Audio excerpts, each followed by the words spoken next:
Okay, welcome to Art is Moving. It's a new day, as we all said. We are so happy to have Nadia on our show today. This is Lisa and Lauren. So, Nadia, introduce yourself in a short Of way. course. Sure. Thank you both. So my name is Nadia Paredes. I am a registered art therapist, a family and marital therapist as well. But I think that the thing that I hold most valuable to right now is I am the current president of the American Art Therapy Association. Wow, That's So awesome. that's yeah. that's big. That's a lot. That's a lot. That's awesome. So that's me in Yeah, short. That's a short Yeah, professional version of me. I that's mean, great. that's great. I'm Yeah. also a Well, mom. I'm also a right. wife. I'm Yeah. also a dog mom. Well, thanks for taking the time to talk to us today. And we always like to start with just a question to jump off of, and then just wherever it goes, it goes. Wherever, yeah. Yeah, it tends to go really well. So we just wanted to talk to you about how art can make someone more self-aware. Because a lot of artists we've talked to in the past have spoken to this idea of, like, without even realizing it, the art is kind of this tool where you get to know yourself a little bit better. So why don't you give us your interpretation of how art can help with self-awareness? Of course. So I guess I would start with just saying, as an art therapist, I see that art is a mirror, right? Oh, What you oh, nice. create, kind of like the Mhm. product that you create, can definitely serve as a mirror of who you are. But for me, I mean, I'm a process-based art making, like art maker. So Mhm. I think the process is so revealing, right? When you're making art, you start to notice so many things about yourself that if you're just a little bit just like self-aware, that you will start to realize like, huh, I'm noticing right now that I'm struggling with this, stroke that usually to me it's very easy. Or, oh, I Mhm. usually do these things and now it's kind of like getting weird, or I'm getting too self-aware, or, it's like or I kind of like I'm getting a lot of like, kind of like fearful of like, ooh, what would other people think? Mm. I think that that's the moment where we can use that self-awareness of like, this is interesting to think like, how is this kind of like Mhm. appearing in my everyday life? Like in my everyday life, am I also struggling with, I'm very worried about what other people think about me? Or Uh, am I, kind of like you can translate that art process of yours into like, is this also mirroring my reality, right? And who I Mhm. am right now? Do I have a creative block? Because I'm like, where's this block coming from? Am I having some personal things happening that maybe are preventing me from getting into the creative? Or, or maybe again, when you're creating, suddenly things get unblocked because yeah. the way art is, right? The cool thing about art, I mean, and this is art therapy science now. I'm going to go a Mhm. little bit more into the science space Mhm. of it. It's like when we create art, there's a theory in art therapy called the expressive therapies continuum, right? And we say that creativity is kind of like created at a nervous system level in three levels, right? Body, emotions, and mind. Okay. We can create from our body by Mhm. sensory or by kinesthetic, right? Maybe the movement is what's getting like, oh, this is very nice. This is feeling good, soothing. I like this slow movement right now, of me interacting with my art. Or maybe it's more the sensory, right? Like, oh my God, the smell of the, of the clay or the paint. Mhm. Or is it more like me sensing, like, no, like, finger painting, right? Like, just how is that feeling for me? And how that helps me kind of like ground myself, right? Like that is the way that creativity kind of like shows up physically. But then there's also the emotions, right? Sometimes we create something and the feelings get poured out of our system.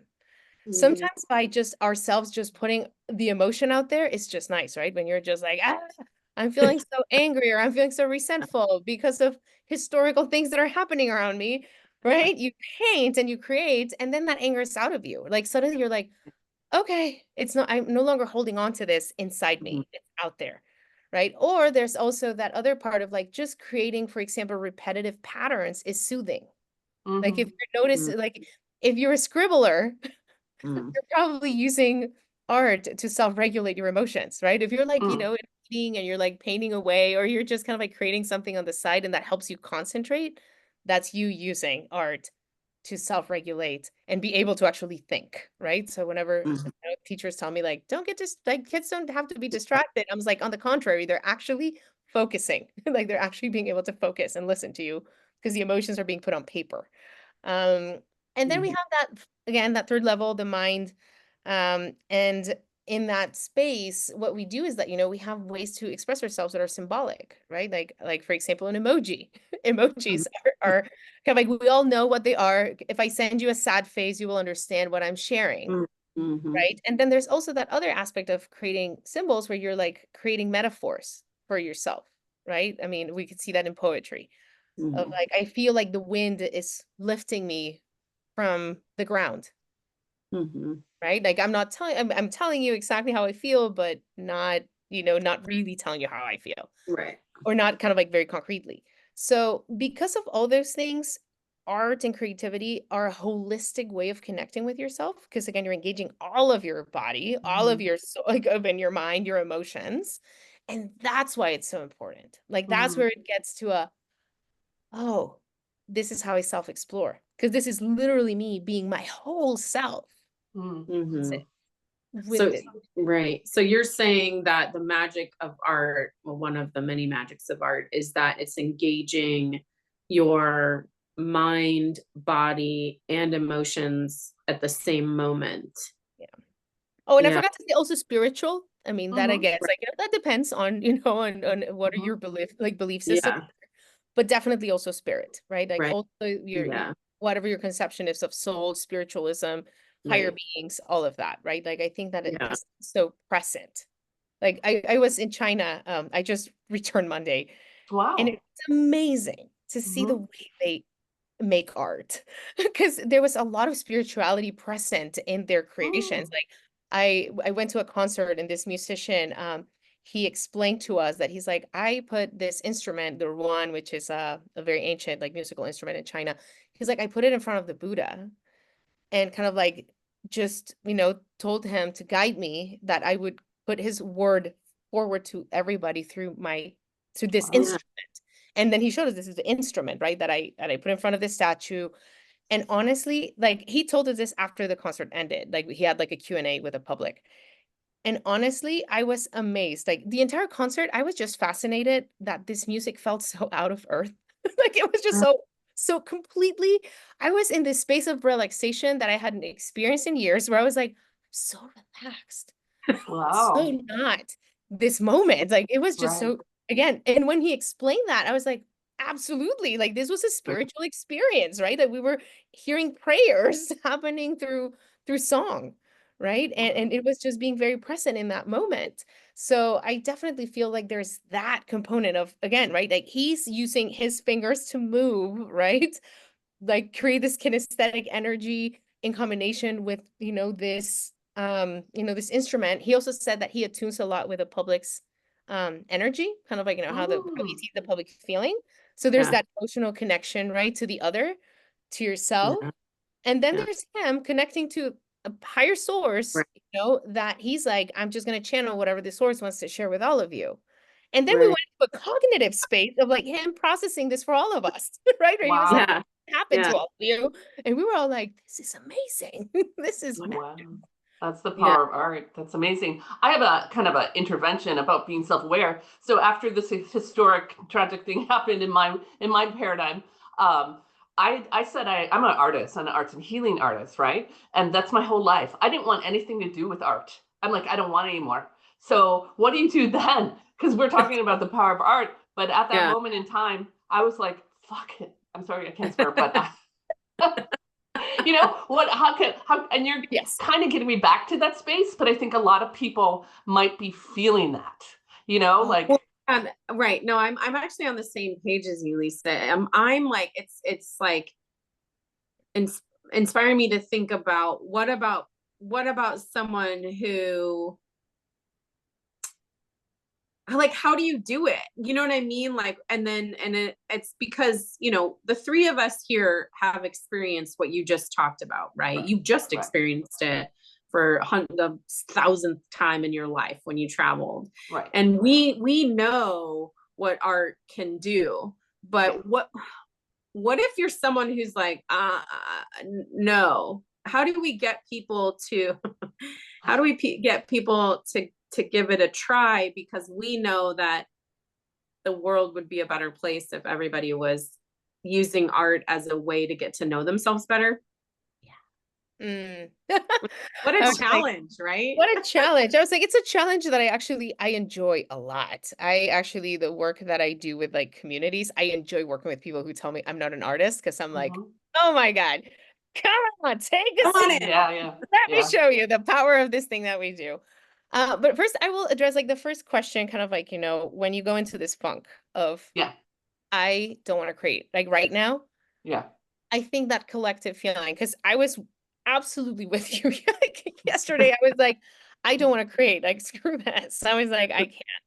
But I will take us back to what I was saying at the beginning of look at the process of creating, right? Like, let's look at that and being like, okay, I don't want to create. And why Right. is that? Right? Like, Yeah. how is the creative Right. process explaining my actual life process? And I would be Right. yesterday, a lot of the things that I reflected on for myself, that I'm usually someone who's super upbeat. I'm always like, hey, we'll find a way out. It's Like, great. I'm very positive like that, where I'm like, I mean, I'm Mexican, so I also feel like I'm like, we can take on any challenge. I'm like, man, we're creative. We make things happen. Like, we have no resources and we still, make things happen. Right. And yesterday, for I think the first time in a long time, I was like, nope, nope, Yeah. can't, no, right? But then I started to go on social media, see what people were saying, and I loved one of like the posts, many posts that I saw. That one was like about grief. Yes. Mhm. And it was maybe right now we don't need to produce, right? Part of the creative process is to create, to make something. Right. But it was like if we jump into creating, we're missing the space of reflection. We're missing the Mm. space of not doing, which means Yeah. sitting down with the hardship, with the feeling that we're tempted maybe to be like, I want to get out of this. I want to, get my hands dirty and start working on something. But it was like, maybe it's not the time yet. Like, first, let's take the time to rest, Yeah. to allow this feeling to be present, which is an uncomfortable feeling. Definitely not nice, right?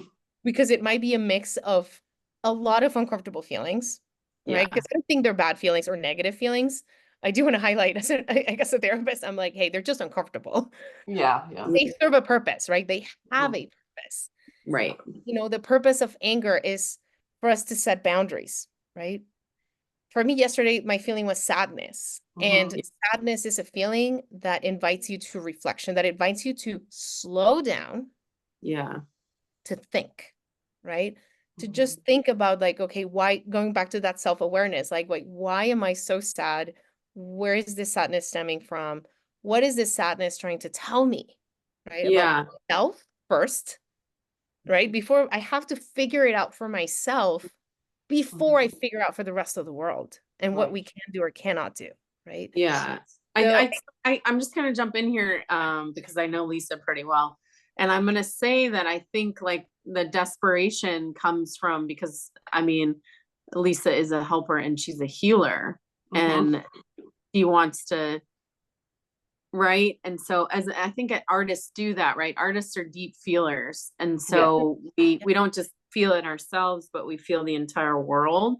mhm, And so I think that um it's almost easier to feel the world when there's joyous and when you think of like optimism and a great future. And so but it's super important to find a way to feel through the helplessness and the uncomfortableness and the somewhat sort of all of those feelings that you might have and then I like that you said that you need to process it for yourself first because you're giving a lot of people permission that probably myself included wouldn't give themselves, right? I'm like a Mhm. rusher. I'm a fix it. I'm like, we can do this. We got this. I'm gonna fix Yeah. this. I'm gonna make a list right now, and then we can like, what can I do? Put it on the Um, schedule. yeah, I'm just gonna put it on a schedule, and we yes, got this. And it's nice to be reminded that it's okay to slow down and feel your feelings. That's what I was, my husband was like, feel your feelings. Yeah. Those are important. And everybody, no matter what the feelings are, should be feeling their feelings. They shouldn't have those feelings sucked away from them or insulted. They should be welcome, because it is no matter what it is when you're going through a transition, no matter what it is, it's really important to recognize the fact that you are currently going through a transition, and transition is hard for everybody. And it brings up a lot of emotions.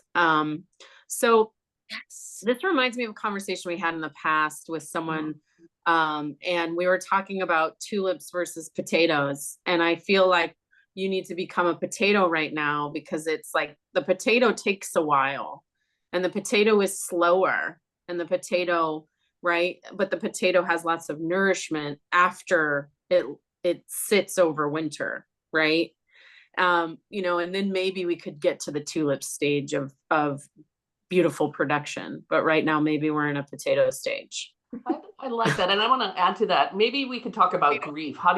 Yes, grief is something that you don't understand until you really go through it. It's a very hard emotion to tackle. Yeah. I lost my mom very early, and that abyss I've never experienced. Like unless you go through it, you don't know what the hell it is.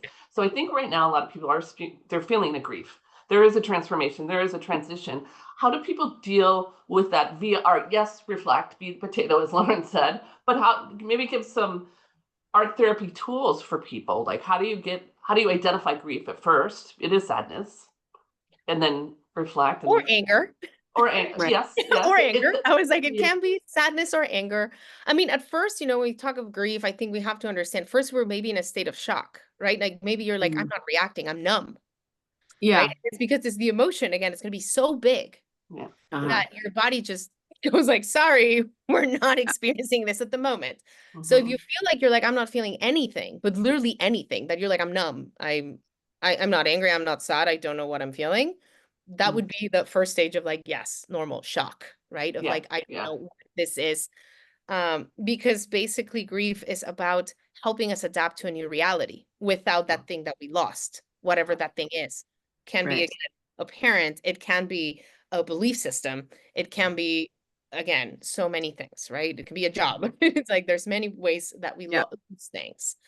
But with that feeling, right, then after that shock stage is over, you suddenly start to feel that sense of anger or sadness, right? Of like this, like finally overwhelms you of, oh my God, like I don't know what will happen, because again, I don't know what this new reality is, and it either pisses me off because I'm like, I don't like this new reality. Yeah. Or again, or you might be a more like, I don't know what to do about this reality. Yeah. And then you might swing between both, right? Or some of us might prefer to lean on anger because it's easier than to lean on sadness. Right? Sadness brings hopelessness. And hopelessness is a horrible feeling, right? Where anger feels active. Anger feels like, I want to just burn down the house. It's like, of course, we can do that, right? But it's not necessarily, right? Like sometimes feelings are complex like that. They can be masking the other feeling, right? Or sometimes with women, it has been shown that we tend to use more sadness than anger, right? Because we don't want to be bad. We don't want to be seen as threatening. So we're just leaning to the depression of like, well, there's nothing I can do, right? And then the anger gets repressed. So there's dangers in those spaces, both, right? Either A, I overburn and I'm just like, again, not feeling the sadness and just wanting to burn down the house with no real, again, self-awareness. Right. Of, hey, the reality is I just want to curl in my bed and cry and just know that it sucks to not be in control of reality, right? I think that's where it's at, where you're like, I hate this lack of control. And then, or then again, just you're so depressed that you're not engaging with the anger that you need to engage with to set up a boundary and to be like, I'm done. Like this is today, right? Like we need that as well. So I feel like that's why self-awareness is so important, right? And when we were talking about art earlier and how do we use this? I think that the beauty again of imagery is that, again, one image says more than 1,000 words, right? Yes. And when people say, I don't make art, so I'm going to go back to that second question that you posed earlier of like, hey, I'm not an artist, I don't know how to do this. Well, let me tell you, there's many ways to do art that are not about skill. An art therapist would tell you, I don't care how your art looks, I just that it expresses who you are, what you feel, and where we're going, right? Like this is more about you being you than you creating something beautiful I'm going to hang on a wall. Like that's not how we see art. We see art more as, again, as a self-expression tool. And so when we're talking about, hey, I'm not talented, I don't know what to do with this, I would always start with collage making is super easy. Yeah. You can just start with collage. Again, if you have old magazines, if you still do, if you're not into this digital world that doesn't have magazines anymore, it makes me angry, by the way. Bring back magazines because I need to make collage. Yes. Right. But anyhow, you can always do collage. Collage doesn't require talent. You're just cutting out imagery that appeals to you. And in this case, I would tell you, hey, how am I feeling today? And you just browse through images, you know, and then just paste them on a paper. And then just look at it and see how that feels for you. Okay. Right? How does it feel to express a feeling that is not verbal? Yeah. Right? That's a first approach. I would be simple. Or, you know, you're doing digital. I'm like, I'm all for it right now. I'm obsessed with Canva to make collages because now I have access to all the images that I want from the web. And I can upload them to Canva and make my own collages, right? Yeah. And or even use Canva's own images that they have, like stock photos. I just use it. Again, you can use the free version and you'll have the watermarks, but who cares? Again, this is not about making this collage that's going to go anywhere. This is just for you. Another exercise I've done, it's like I take that collage from Canva, and what I've done with clients is like, I'm okay, you did this. And I was like, now that you look at this, what would you change in it? And then we copy paste that collage and then like switch that, change that image now to something that you feel has shifted in you after putting that first collage out. And then once you have that second one, okay, what has shifted? Let's create a third one. And then I just go, you know, 4, 5, 6, 7, 8, right? And then you start to see that emotional shift, right? Because you're using that imagery and then just kind of like taking a second to be like, okay, once it's out there, what would I change? And maybe to a point where you're like, it's done. Like, I don't need to change it anymore, right? Like, this is it. I'm done with whatever it is. But again, it's a way to use images in a way that you don't need this talent, right? If not, you can always use abstract, right? Like, I love this exercise that I call the emotional color palette. And the way, what I tell people is, you know, you fold your paper in 4. So you have, you know, fold it in half again, you will have 4 squares on your page, right? Once you have that page, or even just divide it in 4 with 2 lines, that's it. And then what I suggest is like, you can just have colors in front of you. You can do markers, watercolors, whatever is in front of you. And then choose one color that represents happiness for you today. How does happiness look like for you today? You know, November 7th. It's like, how is this looking for you? Right. And then you go ahead, and then when you choose that color, I'm like, you're going to take that color on a happy dance. So how does happiness move for you? Right. And so I'm like, that first square, we're going to do a happy dance with this happy color. And, you know, and usually, again, if I'm working with people who have no experience with art making, I'll guide them. I'll tell them, like, for me, happiness moves is like, the move is energetic. I'm thinking of myself jumping on a dance floor because I'm happy. So I would be jumping up and down with my marker, right? And I'm like doing the motions. And then I'm like, let's go to that second square. Now we're going to go with anger, right? Like, what color is anger for you today? And how does anger move for you today, right? And so I'm like, okay, for me, anger is a very strong movement. It's probably like I want to punch someone in the face. So I'm just going to punch this piece of paper because that's what I would love. Like, this is how anger is feeling for me today. Third square, we go with sadness. Same thing. How does sadness move for you? And sadness to me is a very slow movement. I'm barely grabbing my marker. It's just kind of like flowing everywhere because I have no control. I just feel like I'm floating. And then my fourth square would be peacefulness. Or may I invite even today, hope, right? Like, what does peace or hope look for you today? What color is it? And how does peace or hope move for you today? Right. And for me, peacefulness is a repetitive movement, right? For me, it's like following my breath. So I just draw my breath, right? And I'm just drawing lines following my breath or circles, right? And so after we do that exercise, I love just usually showing people that I'm like, we're able to do this. So far, nobody has told me no. Because again, you're being very, very well guided at every step. And then I'm like, well, congratulations, you just became an artist Right. Yeah. because you Voila. express yourself in color and movement, and that's Yeah. art, right? That's Yeah. basic Yeah. 101 art.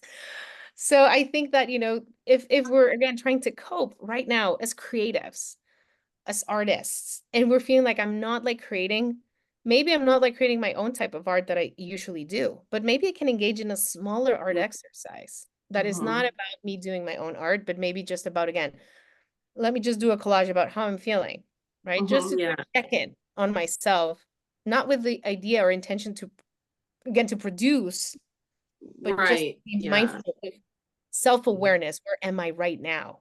Yeah, maybe it doesn't need to be about production, but it needs to be about self-expression and self-care, so that you can, because it sounds like, one of the more important elements is, as you said at the beginning, you consider it a mirror.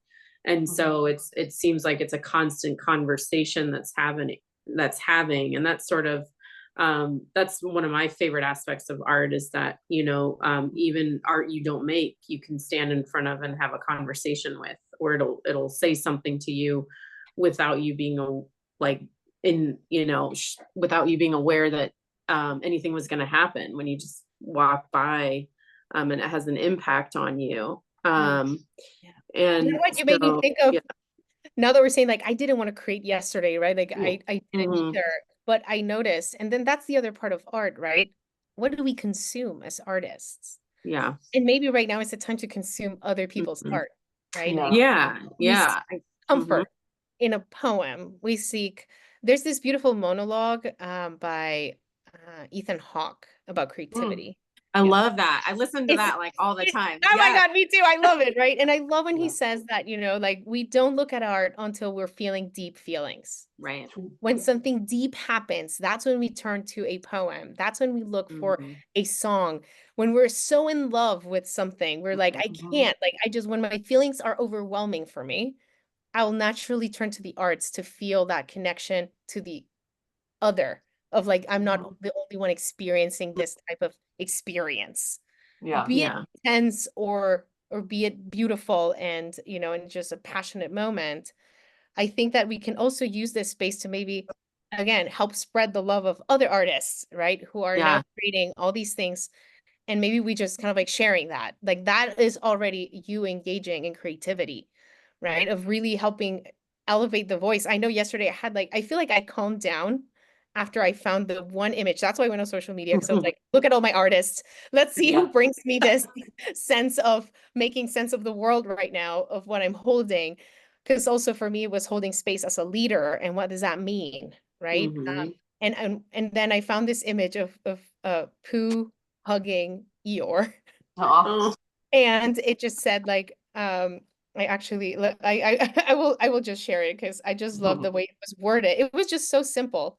Because I was like, I was reading all these great words and ideas, and I was just like, that's too much. I just want, Yeah. simplicity. And it was like, the sensitive urge to hold grief and hope in the same hug.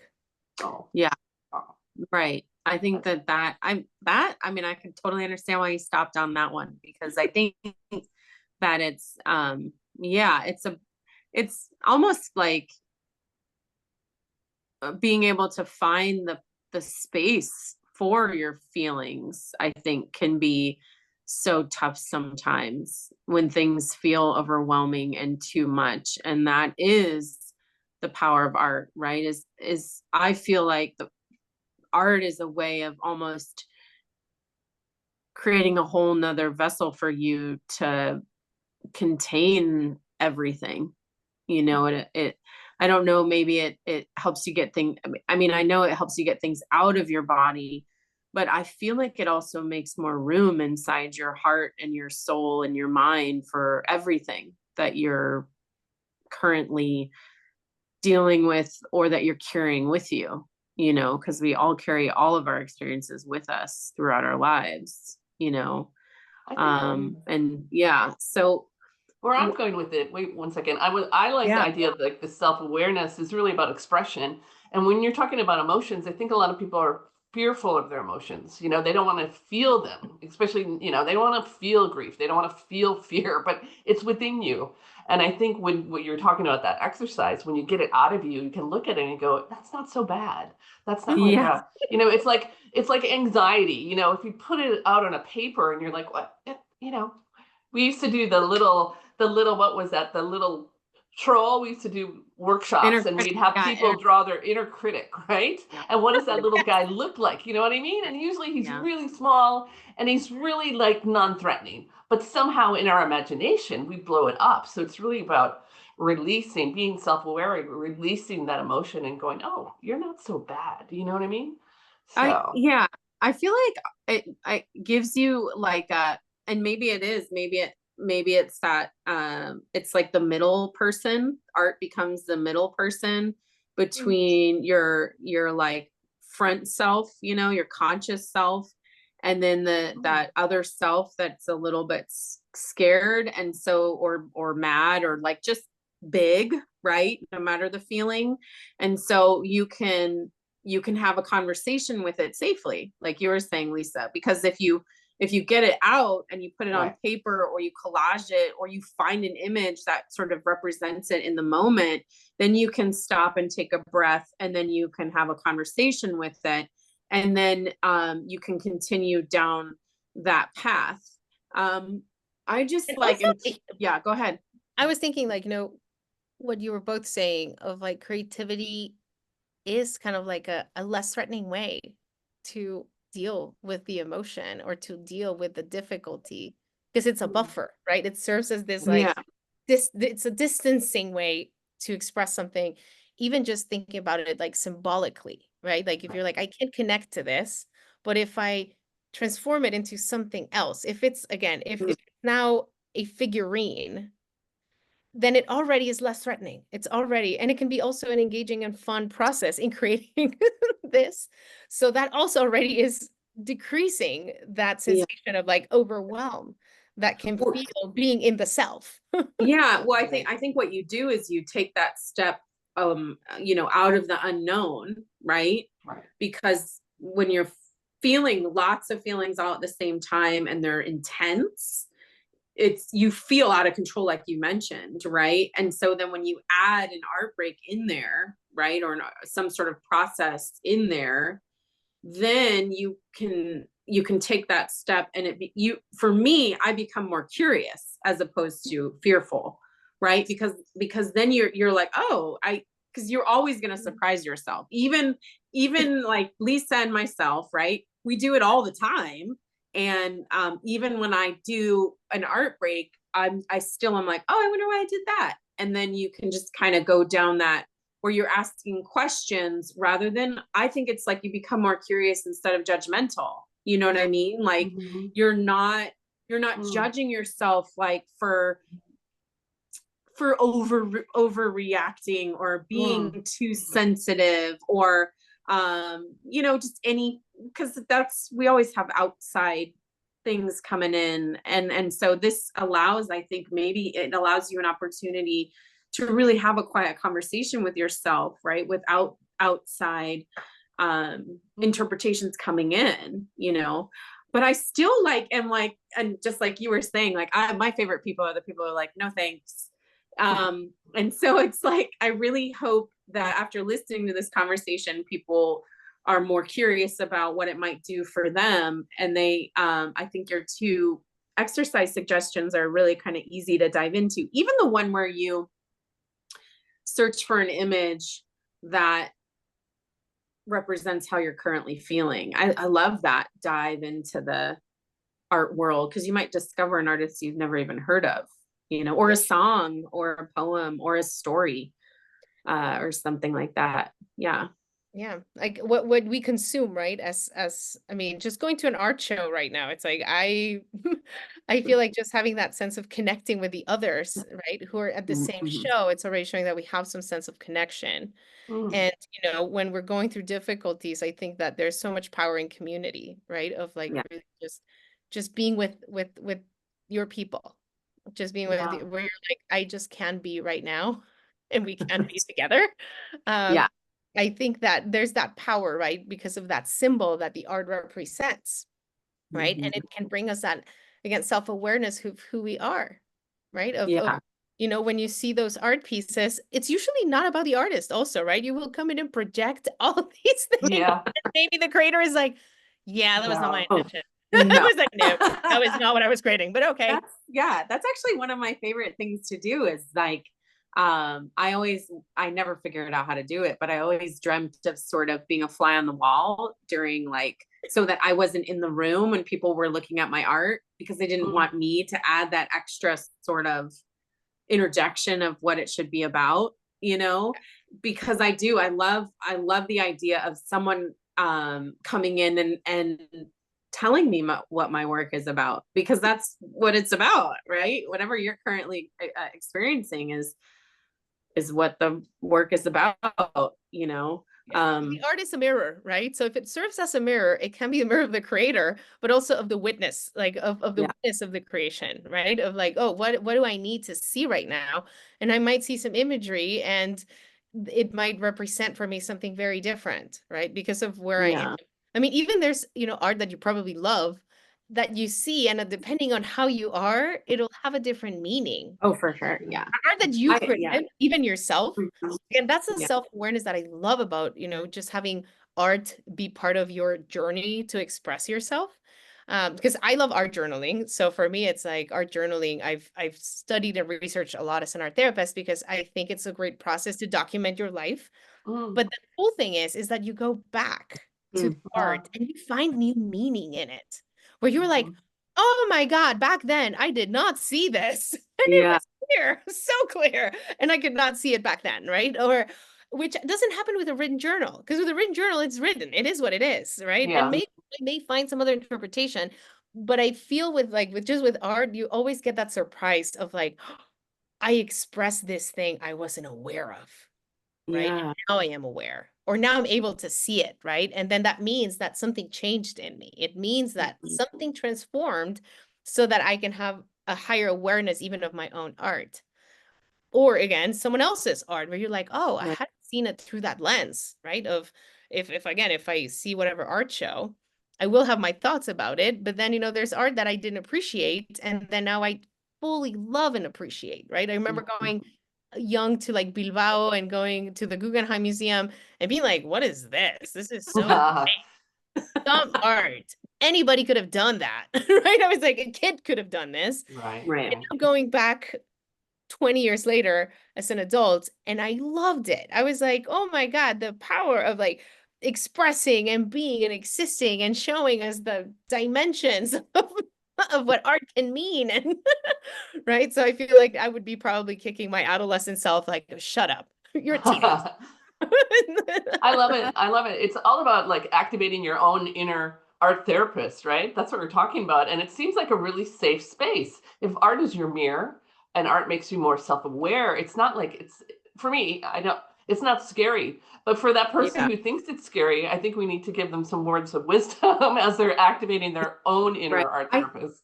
Yeah, well, I'm thinking that like, you know, someone who is sort of being like your adolescent self and being like, no, you know, like da da da da da.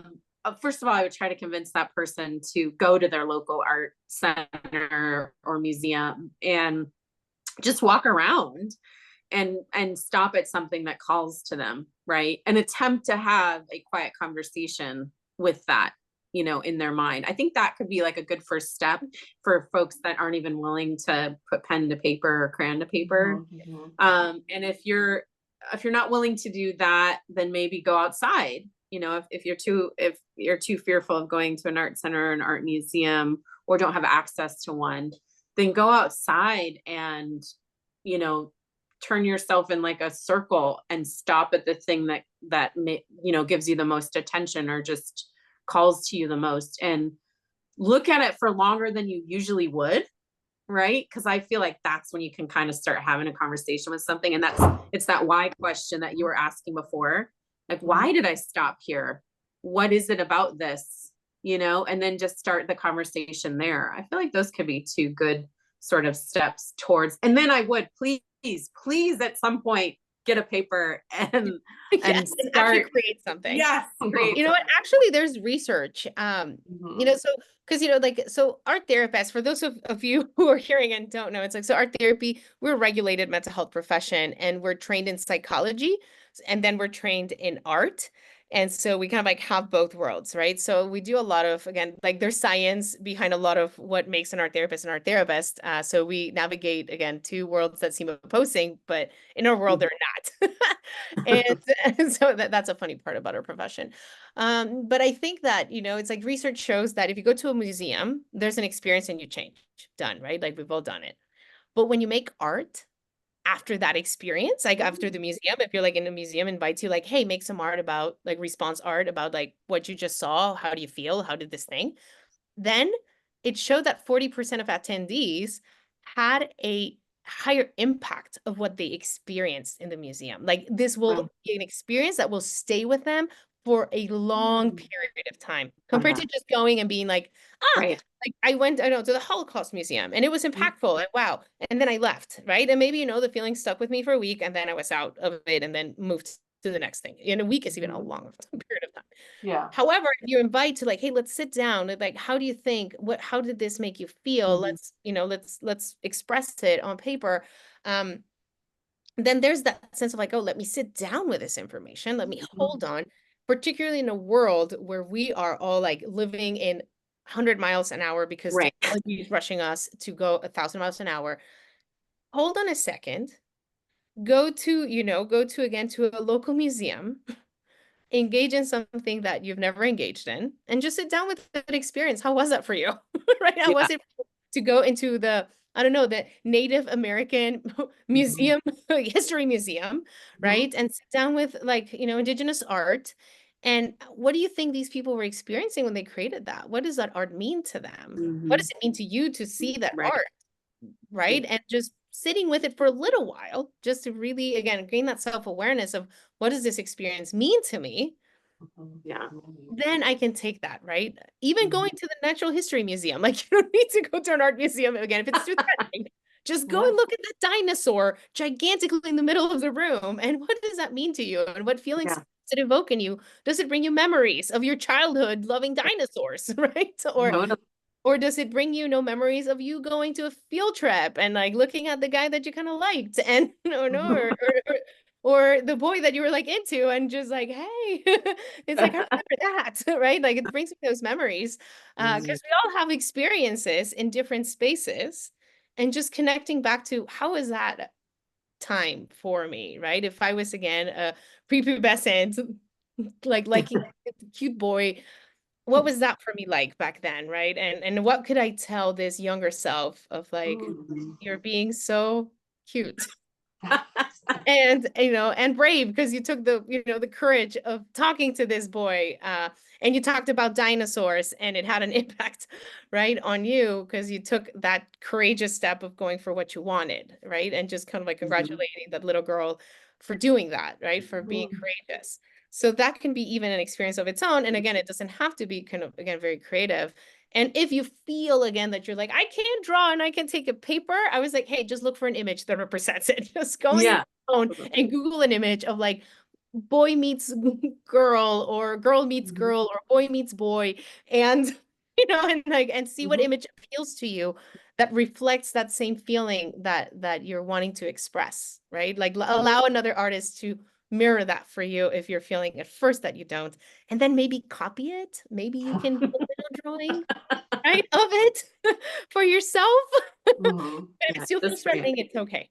Just start with that one step. You gotta just start. Yeah. Just do it.